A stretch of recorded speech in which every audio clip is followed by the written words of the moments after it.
നിൽക്കുന്നത്. എന്നാൽ ഇവിടെ വേറെ ഒരു ജീവി മുഖം മൂടിയിട്ടുണ്ടോ? ഏതെങ്കിലും പക്ഷികളോ നായൊന്നും മൂടിയിട്ടില്ലല്ലോ. അപ്പൊ നമ്മൾ മനസ്സിലാക്കേണ്ടത് ഇതിനൊക്കെ വിപത്ത് നമ്മൾക്കാണ് വരിക എന്നുള്ളതാണ്. അതുകൊണ്ട് തന്നെ ടീച്ചർ ആഗ്രഹിച്ചിരുന്നു പ്രകൃതി ഇങ്ങനെ നിലനിൽക്കുക, മനുഷ്യവാസം സാധ്യമാവുക, എൻ്റെ പ്രിയപ്പെട്ട കുട്ടികൾക്കൊന്നും നൊമ്പരങ്ങളില്ലാതിരിക്കുക എന്നൊക്കെ ടീച്ചറുടെ ആഗ്രഹമാണ്. ആ ടീച്ചർ മരിച്ചു കഴിഞ്ഞിട്ട് ഏകദേശം 15-16 ദിവസമായി. ടീച്ചറുടെ മരണശേഷം ടീച്ചറുടെ ഏറ്റവും വലിയ ആഗ്രഹമായിരുന്നു ഒരു തൈ നടുക എന്നുള്ളത്. അപ്പം ഇന്ന് നമ്മുടെ കേരള സംസ്ഥാനത്ത് എല്ലാ ഭാഗങ്ങളിലും കുട്ടിക്കൂട്ടായ്മകൾ ടീച്ചറെ ഓർമ്മയിൽ, ടീച്ചറുടെ സ്മരണയിൽ, പാവന സ്മരണക്ക് മുന്നിൽ സ്മരണാഞ്ജലിയായിട്ട് എന്താ ചെയ്യുന്ന അറിയോ? ഒരു തൈ നടുന്നത്. ഈ തൈ ആർക്ക് വേണ്ടിയിട്ടാണ്? നമുക്ക് അതോടൊപ്പം പ്രകൃതിയിലെ നമ്മുടെ സഹജീവികളായ കിളികൾക്ക്, മറ്റു സൂക്ഷ്മജീവികൾക്ക്, മറ്റുള്ള വള്ളിപ്പടർപ്പുകൾക്കൊക്കെ വാസം സാധ്യമാക്കണം. അപ്പൊ ടീച്ചറെ സംബന്ധിച്ചോളം ടീച്ചർ ആഗ്രഹിക്കുന്നത് എന്താണ്?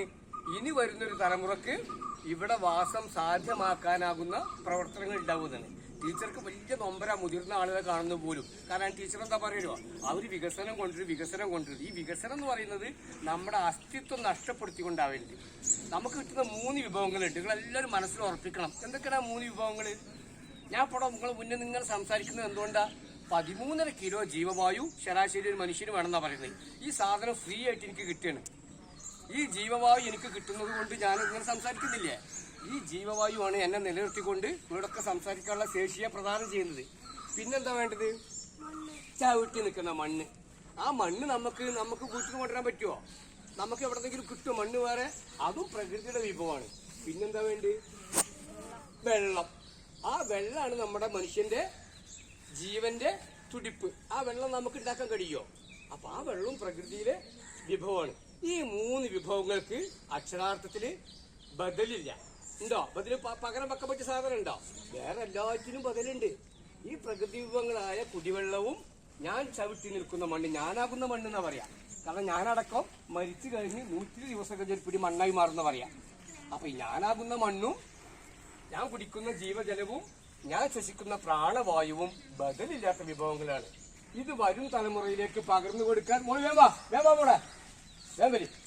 ഇത് വരും തലമുറയിലേക്ക് പകർന്നു കൊടുക്കേണ്ട ബാധ്യത ആർക്കുള്ളതാണ്?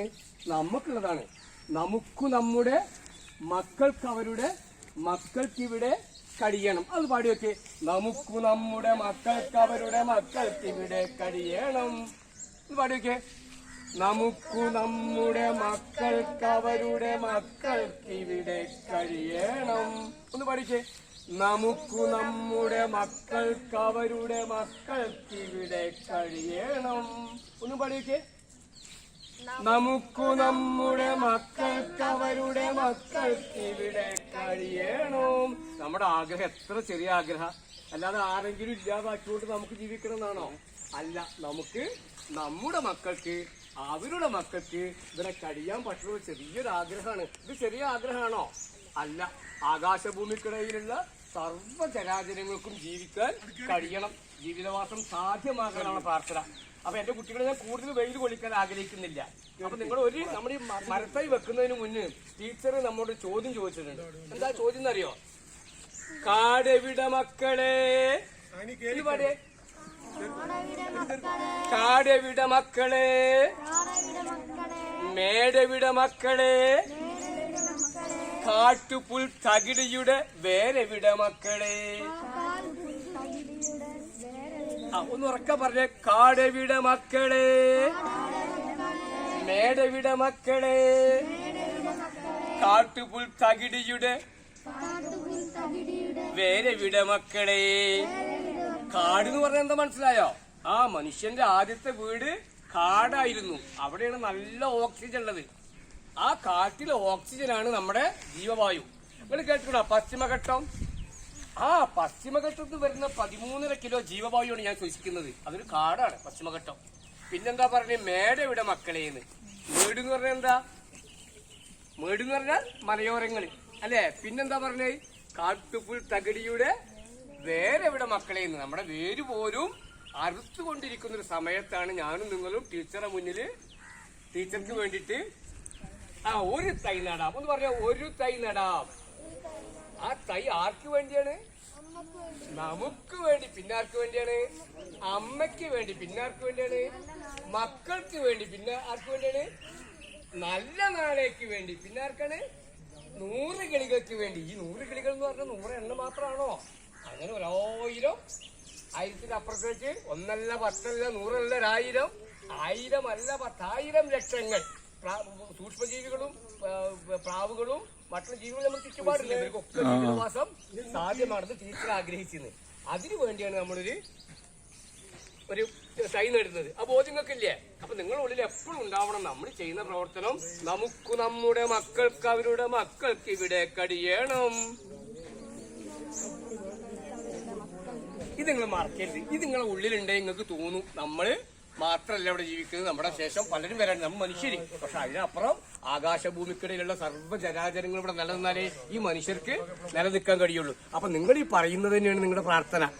നിങ്ങൾ എന്താണോ പറയുന്നത് അത് നിങ്ങളുടെ പ്രാർത്ഥനയാണ്. നിങ്ങളുടെ പ്രാർത്ഥനയാണ് നമ്മുടെ പ്രവർത്തനം. അപ്പൊ നിങ്ങളുടെ ഉള്ളിൽ എപ്പോഴും ഉണ്ടാവണം മനുഷ്യവാസത്തിന്റെ ഒപ്പം നമ്മുടെ സഹജീവികൾക്ക് ജീവിക്കാനുള്ള വാസം സാധ്യമാകണമെന്ന്. അപ്പൊ നമ്മളൊരു തൈ നടുക എന്നുള്ള പരിപാടിയിലേക്ക് പോവാണ്. അതിന്റെ മുന്നേ നിങ്ങൾ ഈ ഒരൊറ്റ വരി ഒന്നും കൂടി ഏറ്റു ചൊല്ലണം. എന്താണ് ആ വരി?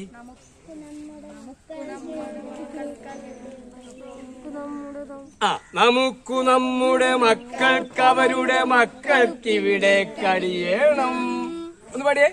നമുക്ക് നമ്മുടെ മക്കൾക്ക് അവരുടെ മക്കൾക്ക് ഇവിടെ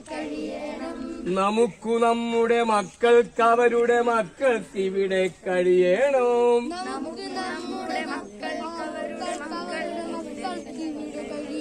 അതിന് വേണ്ടതാണ് ഈ സൂക്ഷ്മജീവികളും നമ്മുടെ കാടും മലയും കുന്നും പുഴയും ഒക്കെ. നമ്മൾ വലിയൊരു പുഴ തീരത്തുനിന്നിട്ടുണ്ടല്ലേ. ഭാരതപ്പുഴ ചെറിയ പുഴയാണോ? ഭാരതപ്പുഴ എന്ന് പറയുന്നത് മഹത്വമല്ലേ? ആ പുഴ തീരത്തുനിന്നുകൊണ്ടാണ് നമ്മൾ ഈ പ്രാർത്ഥിക്കുന്നതും നമ്മൾ പറയുന്നതും. ഇത് വലിയൊരു പ്രവർത്തനമാണ്. ഈ പ്രവർത്തനം നിങ്ങൾ നിങ്ങളുടെ കുട്ടികളിലേക്ക് നിങ്ങളുടെ ബാക്കിയുള്ള ആളുകൾക്ക് പകർന്നു കൊടുക്കണം. അപ്പൊ നമ്മൾ വലിയൊരു ദൗത്യത്തിലാണ് ഇപ്പോ ഇന്ന് നിന്നത്. അപ്പൊ സുഗതമായിട്ട് ഇത്ര പാവന സ്മരണം നമുക്കില്ലേ ഒരു മിനിറ്റ് ഒന്ന് കണ്ണടച്ചിരിക്കാം.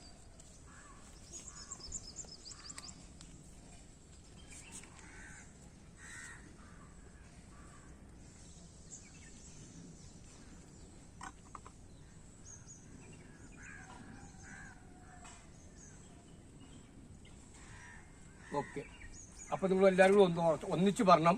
ഒരു തൈ നടാം, ഒരു തൈ നടാം, അമ്മയ്ക്ക് വേണ്ടി, മക്കൾക്ക് വേണ്ടി, 100 കിളികൾക്ക് വേണ്ടി, നല്ല നാളേക്ക് വേണ്ടി.